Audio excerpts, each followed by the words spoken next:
vou dar outros exemplos aqui, né? Numa aula de normas de circulação e conduta. Você pode sair com seus alunos, pedir para que eles levem uma folha de papel. Para um grupo de alunos, você pede para eles anotarem quantos veículos passaram por um determinado local. Então, digamos que você vai para um cruzamento e pede para um grupo de alunos anotar quantos veículos passaram. Para outro grupo, você pede que eles anotem quantos condutores seguiram a regra de posicionamento correto ao fazer as conversões, por exemplo. Para outro grupo, você pode solicitar que eles anotem sobre um retorno. Em um cruzamento, você pode pedir para um grupo de alunos anotar quantas pessoas respeitaram a regra de preferência da direita. Se tiver uma rotatória por perto, você pode solicitar para um grupo analisar se os motoristas respeitaram a regra de preferência de quem está na rotatória. Aí, quando você voltar para a sala de aula, você pode analisar com os alunos esses dados deles mesmo, né? Fazendo os cálculos estatísticos e mostrando para eles os resultados. Por exemplo, X pessoas, X motoristas não respeitaram a regra da direita. X motoristas não respeitaram a regra da rotatória. E assim você faz uma aula falando sobre normas de circulação e conduta de uma maneira bem diferente, bem atrativa e que eu tenho certeza que os alunos vão gostar. Na aula de legislação de trânsito, outro exemplo, você pode levar os alunos para analisarem os locais em que, perto da autoescola, né, em que é proibido estacionar, verificar se tem carro, se tem veículo estacionado irregularmente nesse lugar. Aí, para um grupo de alunos, você pede para eles anotarem quantos veículos passaram por um determinado tempo local e pedir também para que eles anotem, sei lá, quantas pessoas estão falando ao celular enquanto dirigem, ou quantos alunos estão, ou quantos motoristas, né, estão sem o cinto de segurança, no banco da frente, no banco de trás. Quando o tema for relacionado a motocicletas, você pode pedir que as análises sejam de quantos motociclistas estavam com a viseira levantada, ou, não sei, de repente é uma prática aí na sua cidade, quantos motociclistas estavam sem o capacete. Aí, quando você volta para a sala de aula, você vai promover aquela discussão sobre o que eles perceberam, né, diante dessas análises. Você pode também pedir para que eles desenvolvam 3 perguntas relacionadas ao tema, depois troca de novo, ou você pode passar um simulado relacionado ao tema, ou um questionário com perguntas abertas, enfim. Então, tem várias possibilidades. Eu tenho certeza que a criatividade do professor, junto com o diretor de ensino, vai fazer. E depois me conta, né? Manda para mim quais foram as atividades que de repente vocês criaram aí, que deu certo, que foi legal, que os alunos gostaram. Me dá esse feedback que vai ser bem importante. Algumas dicas, né, para uma questão de segurança. Não separe os grupos para longe de você, né? Então fique com os grupos bem pertinho, não saia para lugares muito distantes do CFC. Peça para que os alunos levem uma folha, um caderno, lápis ou caneta para eles anotarem. Sempre peça que alguém anote a quantidade de veículos, porque aí você vai conseguir fazer as análises estatísticas, né? Tipo, se passaram 100 carros, quantos desses motoristas estavam sem cinto? Se você não anotar, não pedir ninguém para anotar a quantidade de veículos, fica difícil você saber qual foi o percentual das pessoas que realmente não cumpriram. Se você for usar o tempo todo da aula, guarda as anotações do aluno e na aula seguinte aí você faz outras atividades com base nas anotações deles. De repente, estava tão legal ali a interação dos alunos, eles estavam gostando tanto que você quis estender um pouquinho mais e acabou gastando os 50 minutos da aula. Beleza. Você guarda as anotações deles e no dia seguinte ou na aula seguinte, você dá continuidade àquela atividade, ou se você não usar o tempo todo da aula, você volta para a sala e usa o tempo restante para criar outras atividades. Questionários. Os questionários, um questionário ele é uma ferramenta metodológica, né? Uma ferramenta metodológica de coleta de informação.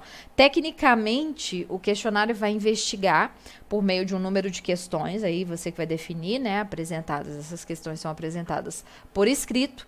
E dentro de instituições de ensino, eles são utilizados para sondar, para acompanhar e para avaliar o aprendizado do aluno. Você vai aplicando ao longo do processo de ensino-aprendizagem.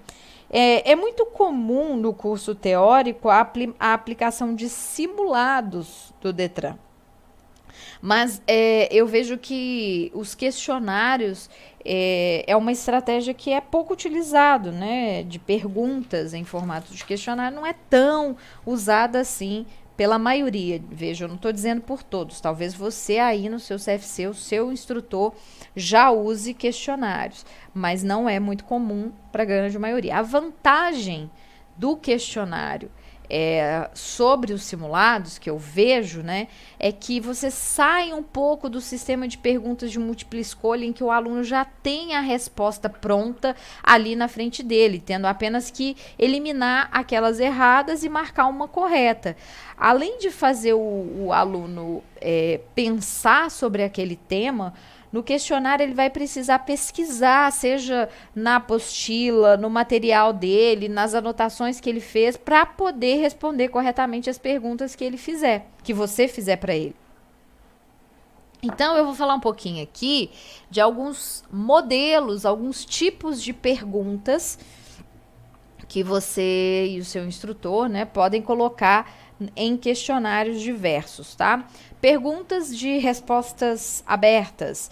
Esse tipo de questionário, ele tem o objetivo, esse tipo de pergunta, né, tem o objetivo exploratório, porque ele vai permitir que o aluno dê a sua opinião sem você induzir as respostas com as opções pré-estabelecidas. O instrutor, ele pode recolher para corrigir, e posteriormente analisar as perguntas e as respostas dos alunos, tá? Então, sei lá, de repente ele aplica o questionário no finalzinho da aula, não vai dar tempo dele corrigir, ele recolhe, corrige e depois ele discute com os alunos. Ele pode criar também um debate posterior sobre essas perguntas, pode solicitar para que os próprios alunos desenvolvam também perguntas. Eu gosto muito dessa atividade, que o aluno cria pergunta e depois eles trocam. Esse tipo de pergunta ela é mais complexa de você analisar. Por outro lado, você tem resultados mais profundos, né? Você deixa perguntas abertas. Claro, ele vai responder da maneira dele, com as palavras dele, mas aqui o mais importante é você analisar se ele compreendeu aquilo que o instrutor explicou. A dicotômica, uma pergunta que só tem duas opções de resposta, que geralmente são sim e não, concordo, discordo, verdadeiro e falso, por exemplo. Então, a verdadeiro e falso, né, é muito comum de ser utilizada, marque VOF para as alternativas abaixo. E aí o aluno vai ter que marcar aquilo que ele acha que é verdadeiro e aquilo que ele acha que ele é falso. Depois você pode fazer a correção com ele. Perguntas de resposta única.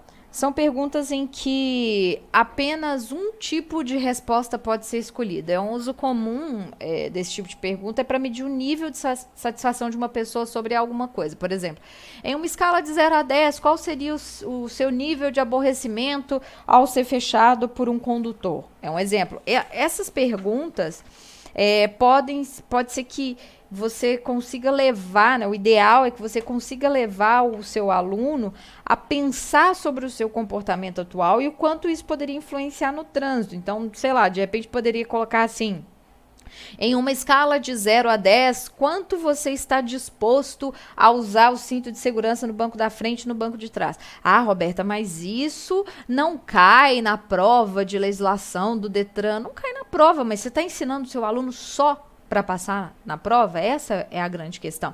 Ou você está ensinando o seu aluno para a vida dele, ou você está querendo mostrar para o seu aluno como é dirigir com segurança, como ele não vai se matar e como ele não vai morrer no trânsito ali no futuro. Então, vale a pena pensar em não ficar apenas no foco que eu preciso fazer o meu aluno passar, eu preciso fazer o meu aluno ser mais crítico, eu preciso fazer o meu aluno pensar, né? Já as perguntas, as questões, matriz, esse tipo de pergunta permite que o aluno responda uma série de itens usando uma escala, por exemplo, se ele concorda totalmente, se ele concorda parcialmente, não concorda, indiferente, poderia ser em relação ao uso do cinto de segurança no banco de trás, você usa sempre que está disponível? Aí ele vai dizer se concorda totalmente.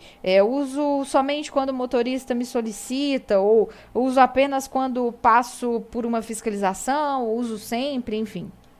E aí ele vai dizer se ele concorda com aquilo, se ele não concorda.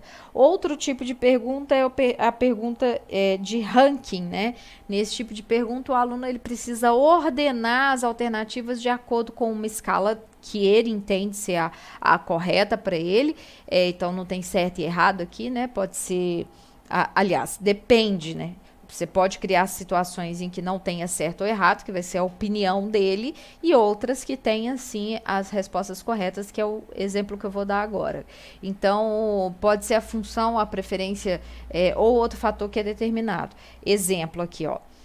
Ordene as alternativas de acordo com a ordem de prevalência da sinalização. Aqui existe uma resposta correta, né? Ele vai precisar marcar na ordem. O que ele acha que é em primeiro lugar ali, né? Agentes, demais normas de circulação ou sinalização semafórica. E aí ele ordena de 1 a 4 qual é a ordem de prevalência. Outra forma de você avaliar o aluno, além dos questionários e de atividades a serem aplicadas, são os simulados do Detran. Uma das formas do aluno se preparar para a prova, né? Eu digo que os simulados eles não são a única forma. No entanto, muita gente acaba deixando de lado outras estratégias que são também interessantes, como essas que eu já citei aqui, focando apenas nos simulados. Por esse motivo, eu deixei eles aqui por último, para falar também, né, como estratégia, mas o que você pode fazer além deles para que você consiga atingir os resultados que você precisa aí no seu CFC. Os simulados do Detran, eles podem ser aplicados tanto no papel como eletronicamente. Eu não sei como é que está aí no seu estado, se essas provas já são aplicadas eletronicamente, mas a gente sabe que tem alguns estados que até na capital é eletrônico, mas no interior ainda continua no papel e caneta. Então, aí vai depender de onde o seu CFC está mesmo, né? Mas de ambas as formas, o CFC ele pode até gerar receitas com os simulados. Alguns CFCs incluem os simulados no material didático, outros cobram a parte. O fato é que você precisa considerar esse custo na hora de formar o seu preço de venda do curso teórico. Algumas empresas fornecem simulados no formato de apostila, com as respostas no final, então tem até algumas gráficas que já, além da apostila do curso teórico, eles fazem a apostila dos simulados. É uma boa opção também para quem não quer ter o trabalho de elaborar as questões, mas o instrutor, junto com o diretor de ensino, pode elaborar as suas próprias perguntas. Quando eu dava aula de legislação, eu costumava elaborar as perguntas muito dos simulados que eu aplicava, com questões que os meus alunos traziam para mim, né? Então, sempre que um passava na prova, eles voltavam para conversar, para contar que passaram, né? E aí eu perguntava, e aí, que tipo de pergunta que caiu? Então, eles sempre lembravam de uma ou outra. Aquela que eu fiz no simulado caiu, do cinto de segurança. Aquela de mecânica, aquela outra. Aí eles iam falando, quando pintava alguma que eu via que não tinha nos meus simulados, eu ia lá e sempre atualizava. Então, eu estava atualizando com frequência. E na época, isso, sei lá, o que é uns 15 anos atrás, nessa época, 15 não tem isso tudo não, uns 13 anos atrás, como se tivesse feito grande diferença, né, de 15 para 13, mas tudo bem. Então, na época que eu dava aula de legislação, Eu lembro que o CFC cobrava pelas provas e era muito interessante para o instrutor, porque eu lembro que a época era R$ 1 por prova. E essa receita o CFC dividia com o instrutor, ou uma boa parte ficava com o instrutor, então era legal porque era uma forma de incentivo também para o próprio instrutor de ganhar uma receitinha a mais. Ou seja, o aluno, ele na sexta-feira, ele comprava cada simulado, né? No caso, eu tinha o custo de tirar as cópias, tirar os xerox e ficava com aquela receita. Então, é uma dica aí de formas de receita para o CFC e para o aluno também. Hoje, com a prova eletrônica, isso também é possível. Existem empresas que prestam esses serviços, que têm os simulados eletrônicos, cobram por isso e o CFC cobra. Tem CFCs que têm, inclusive, um computador só para isso, ou vários computadores, depende da estrutura do seu. Lembrando que esse curso coaching pedagógico, ele é para tanto os CFCs que tem matriz e filiais, grandes CFCs, como CFCs pequenos. Então, eu sempre gosto de citar os dois exemplos. Tem CFC que tem sala só para simulado, né? E aí tem lá os computadores com esses tecladinhos, enfim, e também cobra por isso. Então, é uma estratégia boa para o aluno se preparar para a prova e também é uma estratégia boa até para você ter faturamento aí no seu CFC.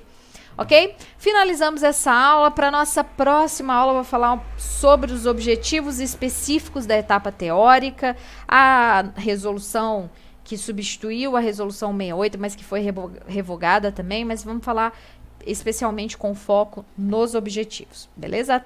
Até a próxima aula.